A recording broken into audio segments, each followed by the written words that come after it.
तिवारा कभी भी बैठ सकते हैं। महत्वपूर्ण बात कहना चाह रहा हूं मैं इसमें जी जी। जो धार्मिक लोग हैं वो राजनीति से घृणा करते, बोलते राजनीति बहुत गंदी चीज है, बहुत गंदी चीज है। लेकिन स्पष्ट याद रखें, हिंदू जितना राजनीति से दूर रहेगा, हिंदू जितना वोट देने से जान चुराएगा, वो उतना धर्म का नाश करेगा।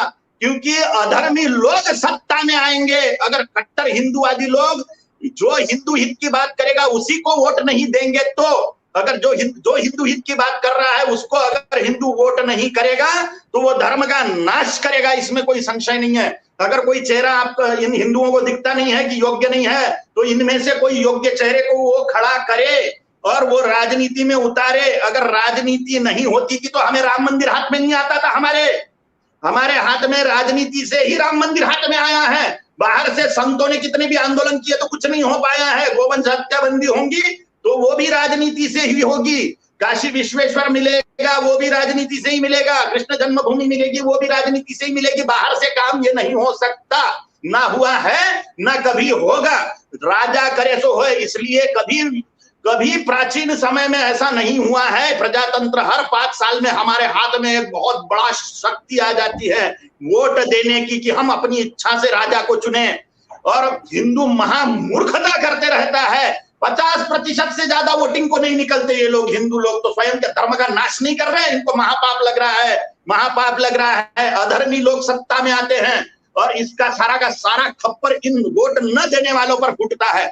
इसलिए हिंदुओं ने राजनीति को उपेक्षा नहीं करनी चाहिए और अच्छे कट्टर हिंदूवादी लोगों ने राजनीति में प्रवेश करना चाहिए, या कम से कम कट्टर हिंदूवादी लोगों को वोट करके उनको सत्ता में बिठाना चाहिए।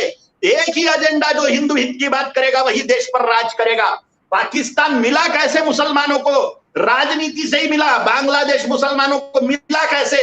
राजनीति से ही मिला।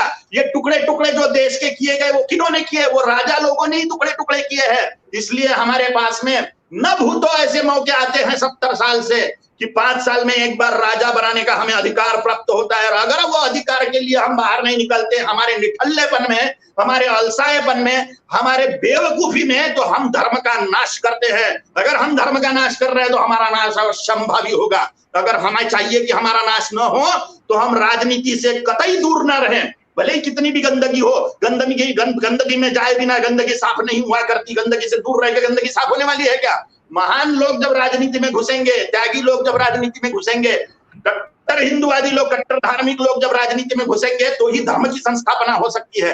अपने सारे के सारे महापुरुष राजा थे। भगवान श्री कृष्ण राजा थे, भगवान राम राजा थे, शिवाजी महाराज राजा थे। ये सब राजा लोग थे जिन्होंने महान क्रांति करी हुई है। इसलिए अभी भी कल्पना करते हैं तो राम राज्य की कल्पना करते हैं कि वो राजा इतने महान थे। बिना राजा के राम राज्य की कल्पना कैसे हो सकती है? राजा राम था इसलिए राम राज्य की कल्पना है। राजा नहीं है तो अराजकता आती है वहां पर। इसलिए महान राजा चुनने का हमें अधिकार मिलता है 5 साल में। ये 70 सालों से हो रहा है, 80 सालों से हो रहा है। ये भूतो हो रहा था। पहले जमाने में पहली रानी का पहला बेटा ही राजा बन पाता था।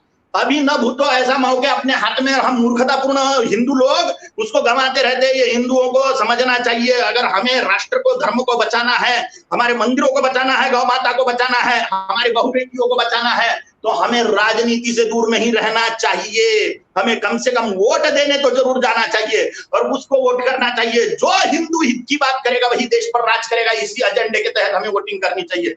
पुष्पेंद्र जी। महाराज जी आपका बहुत बहुत धन्यवाद, बहुत बहुत धन्यवाद। ओम काली, ओम काली, ओम काली, ओम काली, ओम काली, ओम काली। आपको भी बहुत बहुत धन्यवाद। ओम काली। प्रणाम।